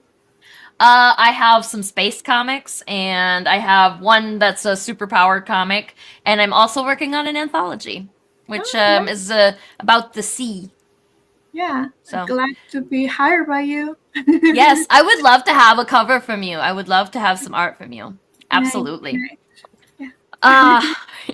All right, Chris. One last look at your art that you're working on here, and one last plug for you. That's Jean Grey's right there. Jean looks great. Yeah. So good. And then I'm wrapping up Black Cat. Black Cat looks a little more dramatic than Jean, but as she should, right? Yeah, she's got a lot of contrast. Yeah, she looks great. She looks amazing. I don't like adding a lot of black unless it's actually a black outfit. Black Cat. Or hair, so to speak. Yeah. So I think in about 2 or 3 weeks. Well, right now, let me start over. So If It Hops #5 from Ethereal Comics is finishing up their last 24 hours of their campaign. I have a cover on there. It has a nice naughty edition of a fox anthropomorphic girl fighting a whole bunch of other anthropomorphic characters in military outfit in the sewers. Nice. A very actiony cover piece. Because I like doing those kind of things. That one's currently going on right now and finishes up, I think, tomorrow night around this time. And in about 3 weeks, so that's If It Hops by Ethereal. It's a Kickstarter right now going on. And then, let's see, in about 3 weeks, Dan Mendoza and Tim Seeley's Zombie Tramp vs. Hack / comic book crossover event is going to launch, and I have a nice and naughty edition of them sitting on top of hundreds of zombies, basically. So I like drawing backgrounds. For anyone who doesn't know me yet, one I don't hear very often. Here, I can show you the If It Hops because this is there's the cover. Oh, cool! So, nice. Very cool. And so I like drawing backgrounds. Wow. And then the Zombie Tramp, I don't know why I forgot that I was like, oh, I should just show it instead of describe it, because I don't ever do the main covers that I sell with nudity. It's always stitched. So this one comes out and you can see all the little bodies everywhere all around them. Wow. Wow, yeah. This campaign launches All right. Well, so you got I believe it was Stevie B won your Gene. So Stevie B, don't forget to fill out your magic form and get your information so that Chris can send you your prize. And what else? Let's see. So, and don't forget that Mog and Mel are going to be at Fan Expo Vancouver this weekend, but they will be back next week. And let me double check here with Angel Hunter next week on the show. And there we go. And so Stevie B actually says, if there are no other bids, could I switch mine to Black Cat, because that one I would leave black and white. So Stevie B would like to switch to Black Cat. So that's cool. Then I'll finish this up. It's all right. Like I said, I'm not really in a I'll have a lot in the spring or summer. I'm gonna do like 50 to 100 sketch blanks sale and whatnot. So that's so cool. Pile. Yeah. All right. Well, everybody go check out Fung Fung's Butterfly Tears and go hit the follow button on Ruxy Vampire. The links are in the comments. CVB, don't forget to fill out your magic form. And everybody, thank you so much for joining us. And come back next week. And Mog and Mel will be back, and you can tell them how good a job I did tonight. All right. Everybody, have a good night. Thank you. Have a great night. Thank you. Thank you. Join the party. Head over to our Linktree to find all the links for everywhere the experience is all the time.